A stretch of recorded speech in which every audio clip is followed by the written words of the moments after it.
แล้วเราคนขี้คานเนาะอยากมาให้มานาทิพย์โทรทัศน์แล้ววันที่เป็นเช้าเราก็อยากเบิ้งโทรทัศน์หรือเบิ้งนั่งแต่ว่าโทรทัศน์สมัยนั้นมันเป็นโทรทัศน์เสียบข้าวดำแล้วก็เสียบหม้อไฟคันว่ามืดนั่งมืดแล้วก็ไปทอดหม้อไฟออกแล้วก็จังค่อยนั่งไก่โอ้กามาซิมฮอดซากแล้วก็ไปเปิดสบายดียินดีต้อนรับเข้าสู่ซองข้องมีนาเศร้าเรื่องพะพางเด้อทุกคนเลยสบายดีกันยามเศร้าทุกคนเนาะตอนนี้ก็คืออยู่ที่ส่วนอย่างของแม่คูณทุกคนเนาะกับน้องตุ๊กมาเลยแต่ว่าน้องตุ๊กกับแม่คูณอยู่ถึงเนาะน้องตุ๊กแม่คูณวางสักฝากกันอยู่ถึงต้นตาลในไทเกอร์ได้นั่นแหละน้ำลุมสิมาเอิญคูก้าพากันท่ากันย่ออย่างแล้วทุกคนเพราะว่าฝนรู้สึกว่าฝนสิตกเนาะนี่มืดแห้งนะอยู่ทางบ้านน่าจะฝนตกแล้วทุกคนน่าจะตกเพราะแห้งอะไรเรียบเบิ่งนะพอดียอดอย่างแล้วเนาะยาดฝนลาดอย่างขนาดเลยฟ้าวกันมายอด5 คนทุกคนแล้วไหวขนาด5 คนนะนี่ไม่น่าลงมาถึงรูปทุกคนเนาะไม่น่าว่าสิมาซอกเบิ่งมัดแต่รู้สึกจะกินมักนัดทุกคนท่านี้ไม่น่าเล่นไปเอิญหูกาแป๊บนึงก่อนทุกคนเนาะเราเดี๋ยวขึ้นไปถึงกันว่าเอาสิเฮ็ดย่างกันแดดมื้อนี้นะ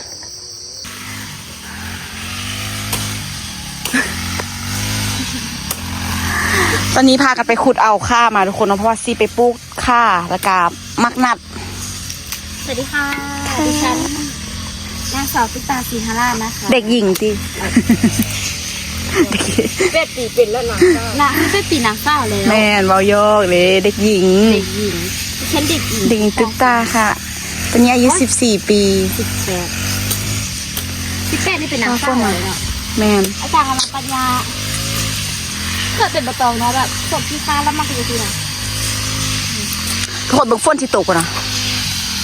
เอาแท้เอาว่ะในเรื่องที่ทานนี่คือโคตรกับเมย์นี่ใช่เน่ไม่ที่ทานตรงน้อยหลังประตูไล่ตีตะกี้ฮอดบานเลยเสียยาอันนี้เราไปเฮ็ดไทยบงกระเล่นกันไล่เสื้อเกือบโบกมาโกบโบกเข้าเกือบโบกประตูตีที่ทานเด้เล่นเมื่อบานแล่นจะดีเมื่อบานจะใส่เกือบโบกทานเน่น่ะประตูก็มีแห่ขนาดเล่นนำอีกตูตีแค่ตีว่าตีแต่เล่ที่คานเด็กอ๋อบักไล่ทุกคนคานก็ได้เล่ที่คานที่จริงอ่ะที่คานน่ะที่คานในอันเดียวกับแม่แต่แม่น่ะก็ปีกับพ่อพ่อเขายังน้อยแม่ที่พอดีซับเจอน่ะสนิทดีกว่าโอ้เนี่ยน้อยก็สบายพอดีสิ่งนี้แหละเราคนที่คานเนาะอยากมาให้มานาทิพย์โทรทัศน์แล้ววันที่เป็นเช้าเราก็อยากเบิ้งโทรทัศน์หรือเบิ้งนั่ง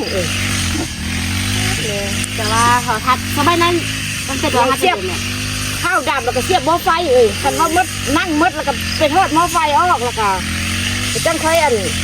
นั่งไก่โอ้กามาซิมฮอดซากแล้วก็ไปเปิดพี่จีเป็นอะไรกันเนาะก็ไม่นั่งไข่บ่แค่นั่งอันเดียวนั่งหัวสามเหลี่ยมนั่งดูห่านนั่นแหละแต่ว่ามันเลื่อนอันเดียวเนี่ยติดตะกี้เจ้าหน้าไม้ในถันหรอโอ้ยจึงง่ายจนเท้าแล้วว่าตอนนั้นน่ะเพื่อยังทันเบิ้งแก้วน้ำมาอันสมัยบักพระเอกเป็นอันโตนั่นดุดดินนะแม่บอกแม่พระเอกกับอันเป็นคนอันนั่นขนาดคนอยู่ดังพระเอกนะดุดดินดุดไปขนาดมันนั่งอันเดียวก็บัวเกลือประทันติดว่าเกลือประทันสมัยอะไรมันอันนั่งป้านั่งเสื้อป้านางเสื้อต้องเจอนางสีปักแท้บอกว่าป้านั่งเสื้อนะไม่มีทางเรือรอดไปตกตัวแหลมแล้วก็เกี่ยมได้เงินพูดละ500พูดละ1,000 กีบ2,000ไปจ้างเขาเบิ้งนั่งบ้านหลังเสื้อโอ้แม่ตะกี้นั่งไอ้บ้าขันออกตนแม่กันโอ้ยมาพระขนมถ้ามักเบิ้งนั่งเกี่ยวนามาขันมาทุกคนนี้เต้ตึงเล็งตึงเล็งตึงเล็งตึงเล็งตึงเล็งตึงเล็งเล็งตึงเล็งตึงเล็งตึงเล็งตึงเล็งตึงเล็งไม่หมดนะนางแก้วเกิดมาเฉียงอาภัพตัวเป็นคนแต่หน้ามันมาเพื่อสวรรค์นั้นไปรักไปตั้งคือกาไม่เป็นจุดแห่งความรักทั้งแก้ววันนี้หน้ามาโอ้ยเมื่อวานนี้ตาลไปตัดหญ้าข้องแม่จานมื้อนี้มาตัดหญ้าข้องไอโตนทุกคนเนาะอุ้ยบ้าคือไปอยู่กับมือกันวะมันเป็นอะไรทำไมถึงไม่อยากดูฟ้าห้องทุกคนเมื่อวานนี้ปอดฝนบ่ตกมืดมือเมื่อวานนี้กลับมาตอนเช้ามื้อนี้เนาะ กีดอย่างกับสบายใจขนาดเลยแต่ว่าตัวมีน่ะลูกหมาฟ้าเรือแมบแบบเป็นสีแดงอยู่เลยนะเป็นสีส้มทุกคนเนาะฟ้าเรือมันเนาะจนแบบสว่างเลยนะแมบคือเขาจะจุดให้เลย อันนี้พอสมศักดิ์ตัดมือบ้านนี้ทุกคนตัดง่ายกว่าแล้วก็ใบอีกแม่งสบายจัดการไหมมาตัดแบบนี้นะเปลี่ยนต่างๆมันฟันใหญ่ไปแล้วกี่บอกฟันใหญ่1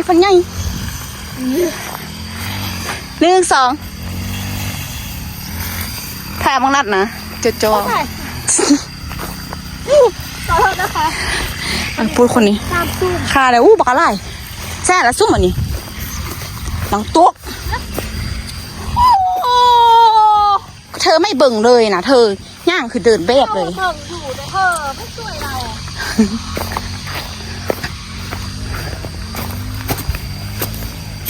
เอาไหมจะไล่ซุ่มมันนะผมปะ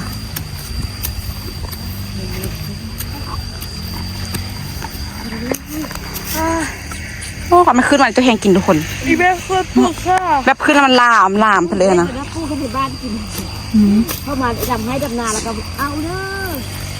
หักนอนอ้อเป็นนึ่งเป็นการกินเป็นลวกกิน เป็นว่า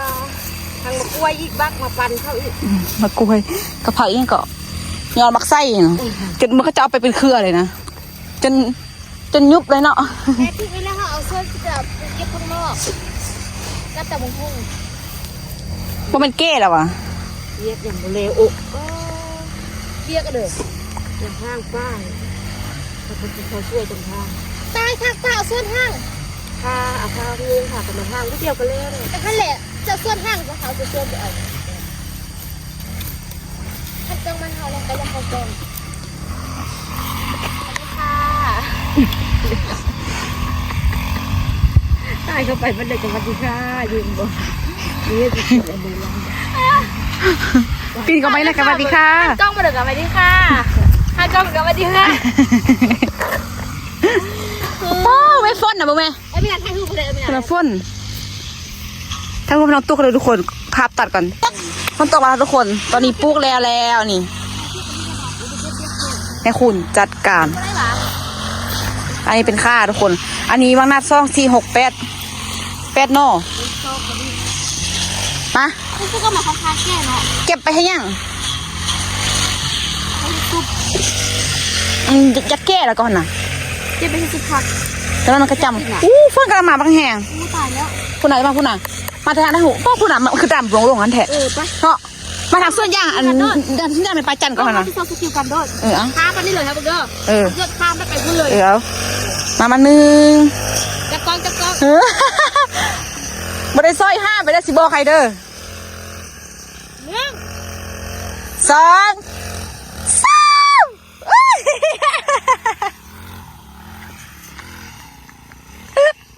Amazing มากเลย เป็นการหัวเราะที่ เพื่อนไปเลย ฝนตกงามขนาด แม่สวยเวอร์ตัดหญ้าเลยทุกคนตัดทาแล้วเพิ่มสักขึ้นมาละมันยกโปรอีกสร้างเวลาไทยคุณมันยกโปรนะเอาทุกคนฝนตกแล้วเดี๋ยวขึ้นมาเที่ยงค่ะทุกคนเลยขึ้นมาตูบกันเดี๋ยวไปเบิ่งกันว่าเขาสีทำอะไรกินนะคะฝนตดฝนตก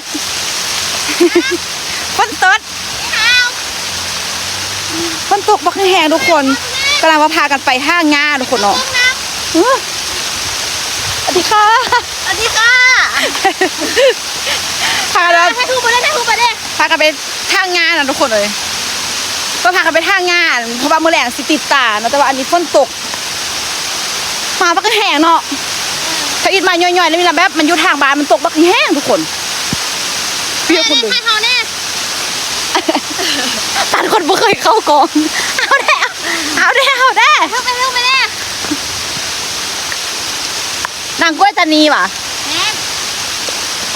ไปทุกคนไปเดี๋ยวไอ้กิมให้น้ำกินกัน แต่งมืดๆเนาะ ลูกชายนี่ช่วง อุ้ย นี้ นะคะ คือว่า ยิงให้ทูบนี่ยัง ช่วงลูกชายช่วงนี้คือว่าผู้คอยผู้ปวด ไอ้ตามันเลย ตัวนี้มันมีเงิน เป็นขนาด ก็ตัวเอสคือว่าตัวนี้ ตอนนี้มันมีเงินแล้วที่ชอบฟิวไอ้ตาล อัน นนี้พากันมาเฮ็ดแกงนอค่ะใส่ปลาแห้งแล้วก็ใส่ผักใส่ปลากดเอาห้วยปลาแห้งว่ะปลากดน้ำมักตัวผักเนาอีกแล้วก็มาตำหุ้งแล้วก็มีนาพ่ออีแม่ไทเกอร์ไอตาวันนี้มาครบๆเลยครบทีมกล้าก็มาฮะทีแล้วที่เราไปกินข้าวเปล่าอีกคนอ่ะมั่ว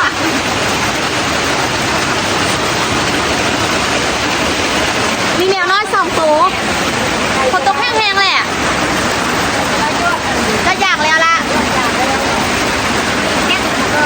วันนี้เราจะเอาแมวน้อย2 ตัวมาไปเลี้ยงที่เหือนนั่นเลยเนาะคนแห่ขนาดไม่ได้ยินเสียงคนเบาไม่ได้ยินเสียงเขาเบาเลยวะเอฟซีวะได้ยินเสียงคน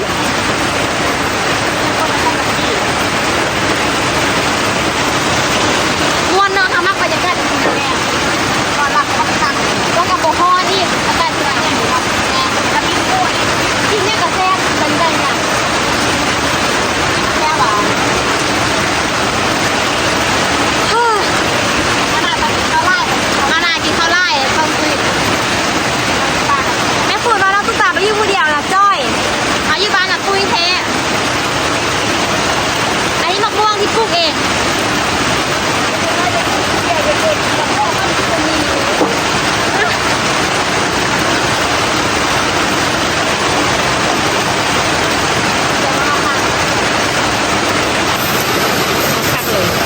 ผักบอกตำเอาได้เนี่ยเด้อมื้อนี้กินไล่ก่อนไม่เอาหมดเลยปูซื้อดาวไปพักตับมาเนี่ยเราต้องซอยต้นเลิกเขาหุกต้องเขาซอยต้นบางประมาณนั้นนี้ซอยกุนเนี่ยอันนี้เป็นเจ้าเลยต้นหน้าแก้ประมาณนั้นแก้เนี่ยต้องสาวคนไม่มีฟันหน่อยอ๋อก้อนใหญ่ติดน้ำอะไรประมาณนั้น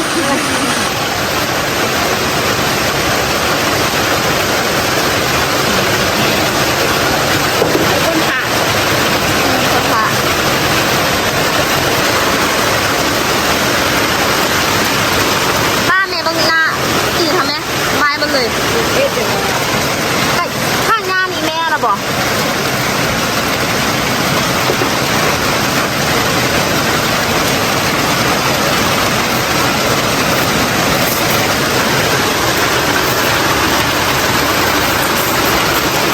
ยิ้มของเธอมันช่างหวาน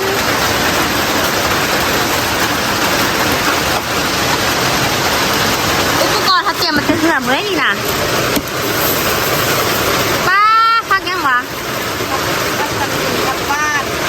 ว้าวก็แซ่บมากเอาพักแค่ว่ามากับตะมังพุ่งนี่เนาะพักนอกนะฝนตกเบอร์เสียดายป้าฝนตกแห้งจะแห้งว่ะดีไปยอดอย่างแล้วเนาะตาคอมโปกขนาด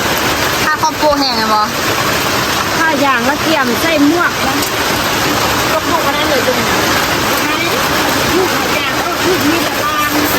นี่น้ำซุปกระดานที่เราหมดเติมอาหารกันนะคะคือเต็งแค่แกงป่าที่เขาบอกแกงป่าใส่อันนี้เลยแซ่บเนาะอันนี้มันเนาะฮะมันแซ่บเลยกับตำหุ้งบอกเนี่ยป่า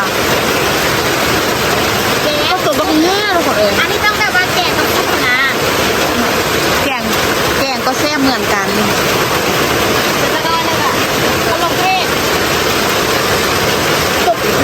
ทุกคนเลยเมื่อวานนี้ฝนบตกหมดมือวันนี้หมดมือฝนบตกแล้วก็ตอนเด็กกับบตกมันตกบ้านนี้มันตกตอน11 โมงทางนอกไข่กับตกนักได้ขนาดนั้นทางนอกไข่แม่คือทางไทยนะคะถ้าแบบฝนตกติดกันไล่มือเลยมันน้ำท่วมเลยเนาะน้ำท่วมตลอดเห็นข้าวเขาจะออกน้ำท่วมมันแต่ย่างไฟดูด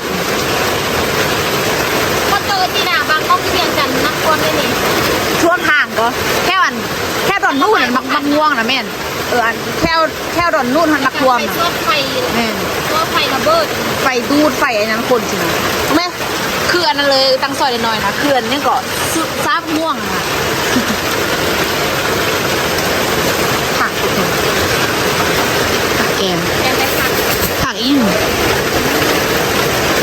แกงใส่อันผักเม่นผักเน่าอันนี้คืออะไรอันนี้คือแจ่ว แก้วบอกนั่นแล้ว อยู่กรุงเทพเป็นส่วนมากอยากกินตำแจ่ว ชอบกินตุกตุกชอบกินจำแก้ว ข้าวหมูคุณโอนออม อยู่ก้นรถสิ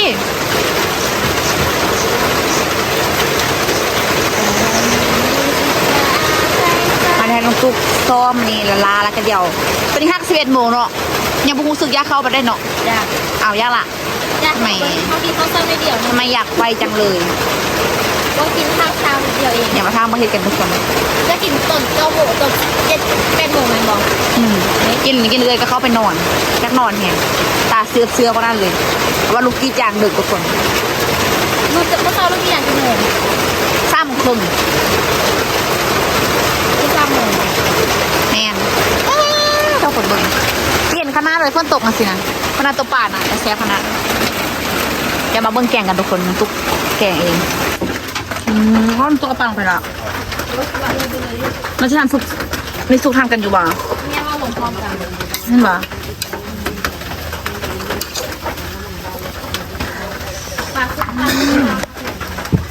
ต้องผักมันจะแซ่บผักนะเนาะ เอาใส่ที่บอก แต่อันนี้มันผักเนี่ย ผักหวาน ผักบ้าน หวาน ผักหวาน อันนี้ผักเน่านะคะทุกคนเบิ่งตัวเมี่ยวนะมาเสียน้องไปเซตหน้าเซตตาอยู่ทุกคนเลย ปรุงเครื่องกันแล้วเดี๋ยวมาตำเครื่องกันน้องตุ๊กนิ้วเขาละโอ้ยส้มแต่แซ่บเลยทุกคนมีหนาปรุงเครื่องไปแล้วเนาะใส่ปลาแดกปลาร่าลงไปแล้วน้องตุ๊กมาซิมไหมน้องตุ๊กได้แล้วก็นี่ มันอันนี้คือมันกินได้ใช่ไหมคะพักลงแล้วชิมหน่อย พอจิ้มก่อนละกับใครว่ามันนั่งเอาผักลงเลย เดี๋ยวผักสิเปื่อย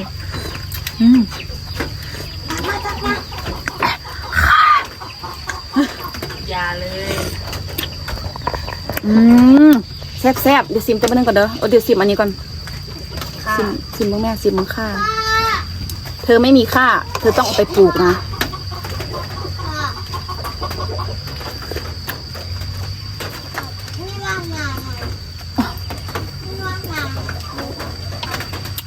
แซ่บแบบพี่บัง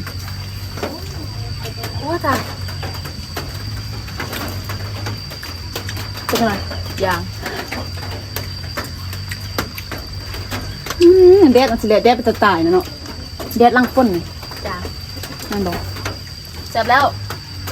เอาไปได้ซีบหรือเปล่า เสร็จแล้ว เบิ่งมาย่อกันเลยพุ่นนะ นั่นนะจะสั่งมา พุ่น แล้ นะ ว เดี๋ยวถ้าคุณไปเอามากนาวมาให้ตำบะฮูทุกคนเนาะพักซื้อเนาะ ก็ลงเลย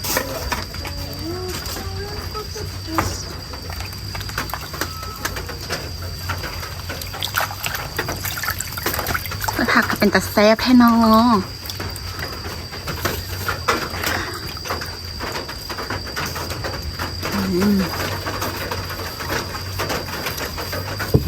ลุกซะ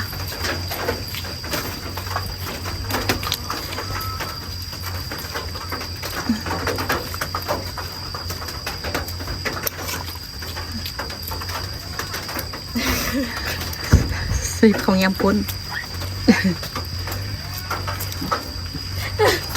สีของยำกุ้นน่ะ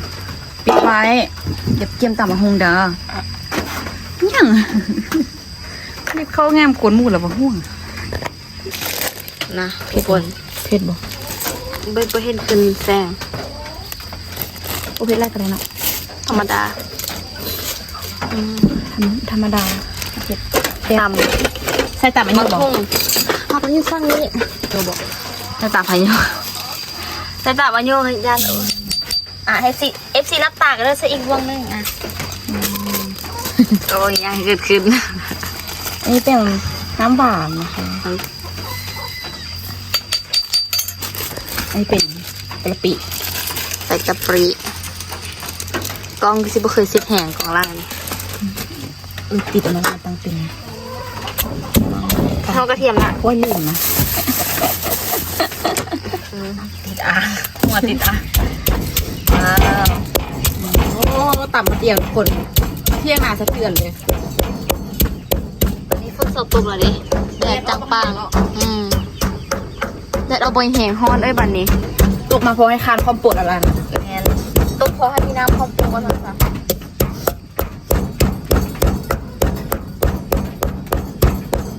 ว้าวโอ้อันนี้เขานะ ลงรักเธอเข้ามากองอำนาจ พ่อสตาต้องย่อเลยอันนี้เอามะนาว สดเนาะ เอามะนาวคนก็สดคนก็สด นากระสดขนกระสดกองกระสด สด กดป่าในตลาด คือว่ามีน้ำกับคนนี้มะนาว พวกเรามันกินสมซื่อ เรียนนี่ ๆเราไม่น่าไปกดสิวเลยค่ะ ไม่มีสีเกาเดี๋ยวกดเอามะนาวขึ้นมาเนาะมีส้มเลย ถ้าแม่มังนาวขึ้นมาตอนนี้แม่ไปเอามังนาวสีแม่นาวสี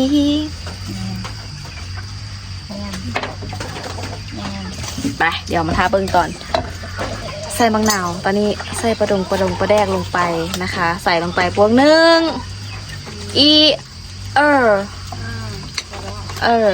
สองเลคุเลท่าใส่มังนาวใส่มังหุ่งลงไปกินข้าว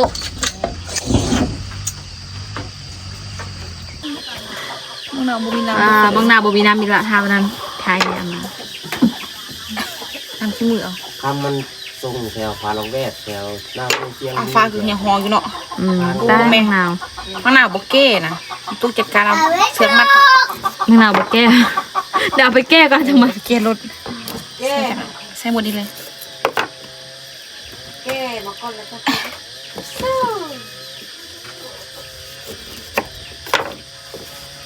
คนใส่ประเดี๋ยวทองแล้วนะยำเลยโมสิซึมด้วยโมสิเป็นกระดาษเลย แก้วระวาม คือโบ พก เก้ มันบ่ เอาไปน้อยนะครับเฮ้ยแค่จับที่ไปน้อยอ่ะ ไม่ สรุปพอแซนเนี่ยพอแซนกินอยู่นี่จะมาทำเห็นที่เหมือนวะ ใบง่ายเรื่องหวานบ่รอดไม่ไหน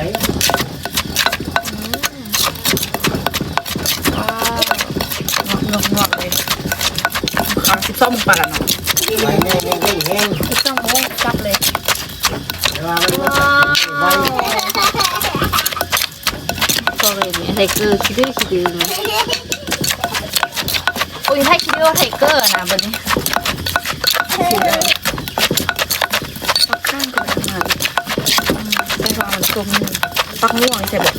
นะปักม่วงเลยเอาบ้าไปรสชาติมันนั่นพอตำ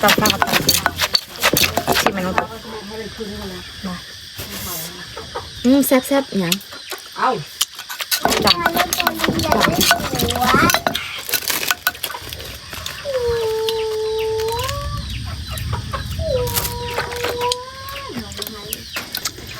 นากิดาเดี๋ยวตักอันแกงทุกคนแล้วกินข้าวกันเนาะ บอกแล้วว่าตายยังไม่ได้ยังกันซ้ำเคยคุยกันเลยมันจะพูดเจอ ไปเกิดแล้วหัวเลยหัวจากนั้นจะมั่วบ่ยิ่งกับหัวเมื่อเดี๋ยวโอ้เบิ่งอันนี้ผักไล่กันตักสักเดียวเลยเนาะน่าจะได้แค่ถ้วยนึง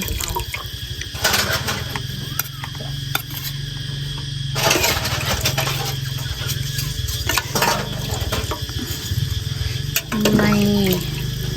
รถไม่ปีเอาลงไปแล้วขึ้นมา บอกขึ้นมาบ่ได้นะคุณพ่อ แล้วก็ว่าขึ้นมาบ่ได้แล้วก็ว่ามันมืดเด้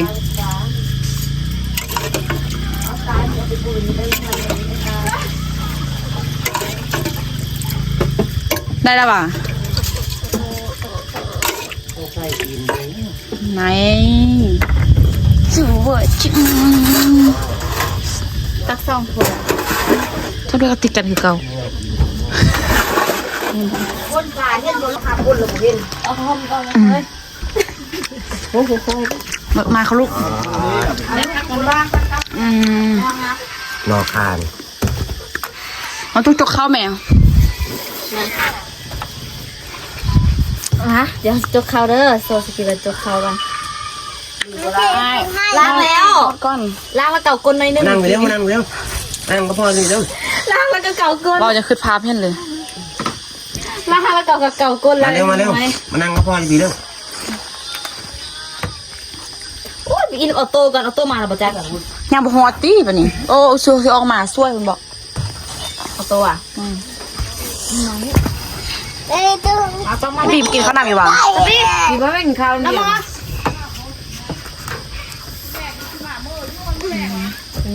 ยักพอมันบาไลเมื่อละ บดหูบ่ได้รับบ่ได้นอน ต้นยานอร่อยตาล อันนั้นน่ะแซ่บใจ อันเดิม พักกันทิ้น ที่แบบว่า กายรักจะหู้รักเป็นแก่นะ มีป่นปลา นี่หมื่นก็หมด แกงตำ แต่ก้นยางยังหมื่นก็ใช่ตีนดุ้ม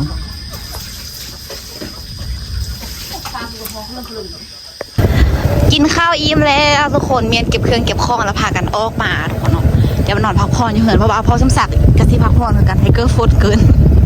มีนากับตุ๊กตาขี่รถมาก่อนแล้วก็เดี๋ยวจะน้อยแม่คูณกับน้องตุ๊กตากันนำล่างมาเนาะทุกคนฝนตกเราแป๊บเดดออกมาฮ้อนเบื้องทางพุ่นนะโอ้พันนี้น้ำนอกมีแล้วน้ำมันเนาะมีป่าบ่คันมาแบบบ่คันมาแบบมันอยู่ดนหนนะเอาสมมติว่านอกที่เราเคยดูแบบจนแห้งหมดสินะมันบ่มีป่าว่ะเนี่ย ที่ปลาแซลมอนมาด้วย ซื้อมากินก็เท่าไอ้เลย โอ้ย คนเดียวระหว่างที่แบบฝนตกเสาทุกคนเราเดี๋ยวมาเบิ่งกันว่าทางที่เขาเหนือจะเป็นยังไงแม่ นอกเนี่ย กำลังตุ๊กยังว่าจักใบอยู่น้องตุ๊กยังว่าจักไดโน่อยู่บ้านมาละสิบ่แม่คูณเว่เก็บเว่หักโน่น้องตุ๊กว่าคันบ่ได้โน่แล้วเดี๋ยวเขาตัดผมสัมพันธ์กันน้องตุ๊ก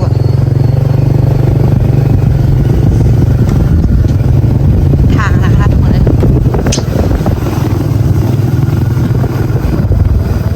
มีซองบอลที่มันยาวเนาะ ยากก็จะให้ยืดเลย ใครว่าแถวนี้นี่ก็แทะแน่นนี่ได้เนาะพ่อเนาะโอ้เพิ่นติดตัวมา